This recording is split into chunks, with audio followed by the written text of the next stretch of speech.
The date is April 2nd, 1989. The location is Atlantic City, New Jersey, inside the legendary Convention Hall, a majestic building adjacent to the garish gold-trimmed Trump Plaza. The air is thick with anticipation, a charged atmosphere pulsating with the hopes and dreams of every wrestler who steps through the curtain. This is WrestleMania V, the grandest stage of them all, a spectacle of athletic prowess and larger-than-life personalities. For a select few, this is the culmination of a lifetime of work, a chance to solidify their legacy in the annals of sports entertainment history. For one man, this was supposed to be his moment. This was supposed to be the pinnacle, but instead, it was the punchline. He walks down the aisle, a man burdened by the weight of a preposterous gimmick. His red trunks and attire are a mockery, a clownish imitation of a barnyard animal. His hair, slicked into a scarlet comb, bobs with each step.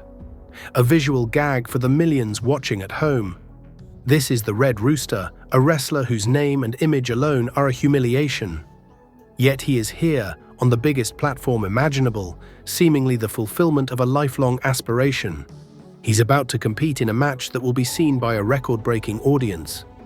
But his opponent is not a fellow athlete at the peak of his physical prime. His opponent is his former manager, Bobby the Brain Heenan. A man well into his 40s, visibly out of shape, and more known for his sharp wit and managerial genius than his in-ring skills. This isn't a serious contest, it's a joke, a farce designed to get a cheap pop from the crowd. The match itself lasts a mere 31 seconds, a blink-and-you'll-miss-it spectacle that serves as a footnote on a long night of action. After the victory, the Rooster is attacked by Heenan's new protege, a longtime jobber named the Brooklyn Brawler. The Rooster easily fends him off, but the damage is already done. The fleeting moment of triumph is overshadowed by the undeniable reality. This man, who was once a respected, established wrestler, has been reduced to a poultry-themed buffoon fighting a corpulent manager. How could this have happened? How could a wrestler with such a promising career, a man who had held championships and headlined major events across the country, end up as a glorified clown? Did Vince McMahon and the World Wrestling Federation intentionally derail his career? Was this a deliberate act of sabotage, a way to humble a man who had found success outside the Federation's growing empire? The story of the Red Rooster isn't just a cautionary tale. It's a fascinating and tragic look at what happens when a wrestling visionary's strange sense of humor collides with a wrestler's professional aspirations. To truly understand the potential that was destroyed, we must first go back to the beginning. Before he was the Red Rooster, he was Terry Taylor, a respected and accomplished professional wrestler known for his athleticism and technical skill. Born Paul Worden Taylor III in Greenville, South Carolina, Taylor began his career in 1979 and quickly rose through the ranks of the regional territories. While many wrestlers spent years honing their craft, Taylor's talent was undeniable. He found success in promotions like Southeastern Championship Wrestling, Georgia Championship Wrestling, and Mid-Atlantic Championship Wrestling, where he captured his first major title, the prestigious World Junior Heavyweight Championship. He was a bona fide star in the Mid-South region, a territory run by the legendary Bill Watts, a man known for his commitment to a realistic, no-nonsense style of wrestling. It was here that Taylor truly shined. He won the Mid-South North American Heavyweight Championship, the top prize in the territory, a title that often led to a shot at the World Heavyweight Championship. Taylor was a main event player, a fan favorite, and a proven champion. When Watts renamed his promotion the Universal Wrestling Federation, Taylor remained a centerpiece, holding the television championship and capturing the World Tag Team Championship. He was a versatile performer, equally comfortable as a heroic babyface or a dastardly villain. By 1988, after brief stints in Jim Crockett Promotions and world-class championship wrestling, Taylor was at the peak of his game. He was a proven commodity, a seasoned veteran with a reputation that preceded him. So, when the call from the World Wrestling Federation came, it seemed like the logical next step. It was an opportunity to take his career to the next level, to find fame and fortune on a global scale. But what he didn't know was that he was about to trade in his hard-earned legacy for a ridiculous feathered nightmare. In July 1988, Terry Taylor signed with the World Wrestling Federation. He He made his initial house show debut in a victory over Tito Santana. But his true televised debut came 3 days later. He and Sam Houston were defeated by the Conquistadors. After the match, Taylor, in a shocking move, turned on Houston, cementing his heel turn. Soon after, he appeared on the Brother Love show and was introduced by none other than Bobby the Brain Heenan. This is where the story takes a dark turn. Heenan, in his signature demeaning style, introduced Taylor not as a great wrestler with a storied past, but as a novice who had no idea how to navigate the ring. Heenan insisted that without his constant guidance, Taylor was nothing. The announcers, like Gorilla Monsoon, were baffled, recalling Taylor's considerable talent from his prior matches. This was the first and most blatant act of sabotage. The World Wrestling Federation, under the direction of Vince McMahon, completely erased Terry Taylor's past accomplishments. To the average fan who had never watched Mid-South or Georgia, Terry Taylor was a nobody, a meek and subservient wrestler who needed a manager to tell him when to tie his boots. To further his humiliation, he was rebranded with the most absurd gimmick imaginable, the Red Rooster. He was given red ring gear, a ridiculous jacket, and a head-bobbing strut that made him look less like a tough competitor and more like a barnyard animal. This wasn't just a bad gimmick, it was a character designed to be a loser. It was a joke from the very beginning. This wasn't an isolated incident. The Federation had a history of taking established talent from other promotions and giving them awful gimmicks to make their homegrown stars look superior. Barry Windham, a world-class athlete, was saddled with the forgettable Widowmaker gimmick, and later the even more insulting Stalker.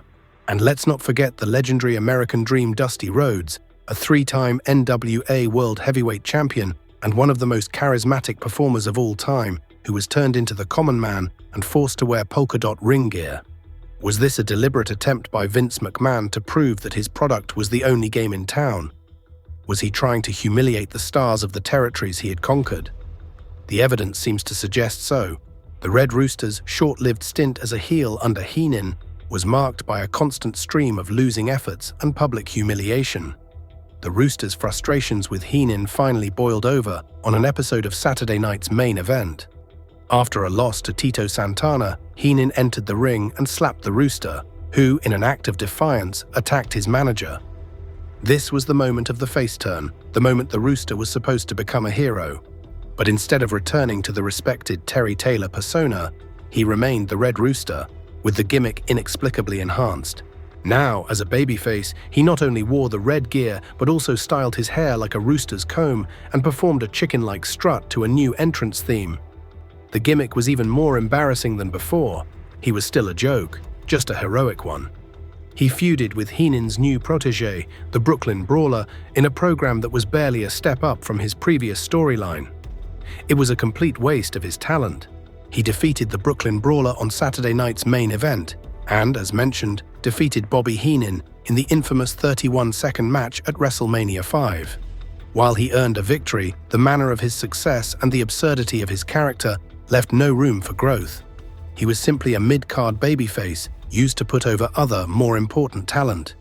He feuded with a young and ascendant Mr. Perfect, losing to him at SummerSlam 1989 and on a subsequent episode of Saturday Night's Main Event.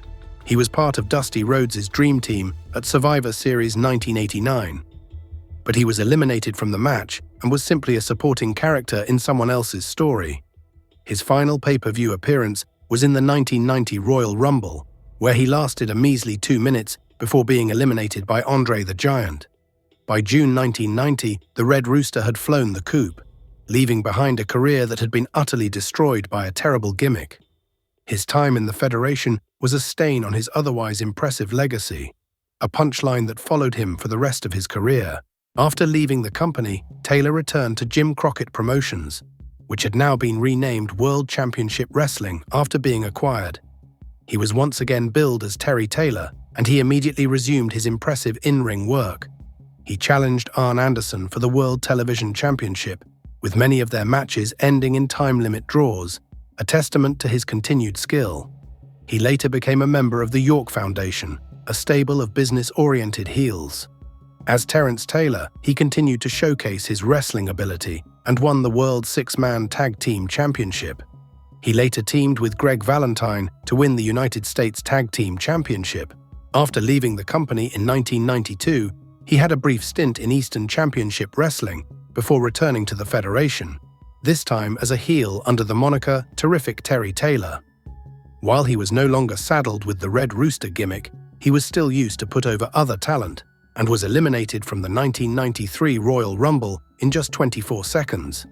He then became a broadcaster and backstage interviewer before leaving the company again. He returned to World Championship Wrestling for a third time, doing both commentary and in-ring work before a fourth and final run in the Federation as a backstage interviewer.